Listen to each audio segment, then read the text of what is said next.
Semenjak tahun 2018, tercatat porang memiliki nilai strategis yang makin meningkat untuk diekspor.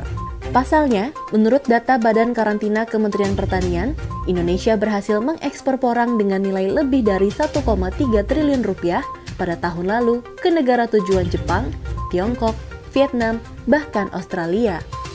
Potensi yang besar ini mendorong Badan Litbang Pertanian untuk mengembangkan benih unggulan agar pertumbuhan porang di Indonesia semakin optimal dan memiliki kandungan glukomanan yang tinggi. Di Bogor, Jawa Barat, Kementerian Pertanian menggelar talk show dalam membahas strategi pengembangan porang sebagai komoditas yang disebut-sebut mahkota pada Kamis 25 Maret 2021 lalu. Porang menjadi komoditi yang katakanlah mudah sekali dikembangkan karena begitu dilempar di tanah, dijaga dengan berbagai teknologi pertanian yang sudah dikembangkan oleh Litbang dengan paritas medium 1 yang sudah kita kembangkan dan ini tinggal diperbanyak lagi. Nah, itu sentra-sentra porang ini mulai berkembang. Porang itu bisa untuk kosmetik, bisa untuk farmasi, bisa untuk dimakan, untuk nutrisi, sehingga ini sangat mudah. Dan porang hanya sangat bagus adalah di negara tropis, terutama di Indonesia.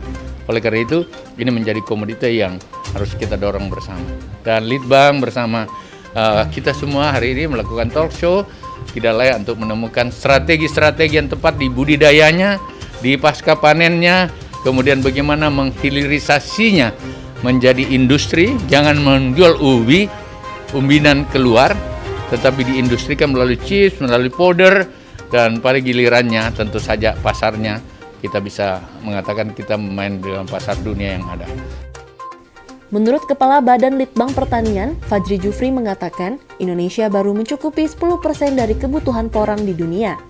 Dengan hadirnya kultur jaringan yang tengah dikembangkan oleh Badan Litbang Pertanian ini, diharapkan dapat membantu percepatan produksi porang bagi para petani. Tidak hanya itu, salah satu strategi Kementerian Pertanian dalam menambah nilai porang untuk kebutuhan ekspor, yakni dengan cara mengolah porang dalam bentuk chips maupun bubuk.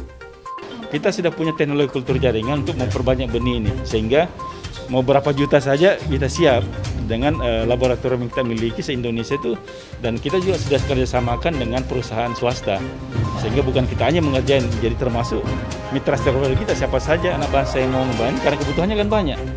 Nah, kita ini baru menyiapkan 10%, saya tidak sampai 10% dari kebutuhan dunia. Teman-teman di Balai Besar Pasca Panen sudah punya beberapa teknologi yang sederhana, mulai dari membuat chipsnya, tepungnya, sampai beberapa produk akhir yang dibutuhkan pasar dunia. Nah, itu yang kita mau dorong. Saya dengan teknologi Balai Besar Mekanisasi kita bisa buatkan itu sampai alat penepungnya nanti. Kita lagi merancang yang sederhana, yang murah. Mungkin tidak perlu setiap petani punya, paling tidak dalam berkelompok mereka, sehingga mereka punya nilai tawar, nilai tambah yang lebih tinggi dari kelompok-kelompok petani porang itu, seperti itu.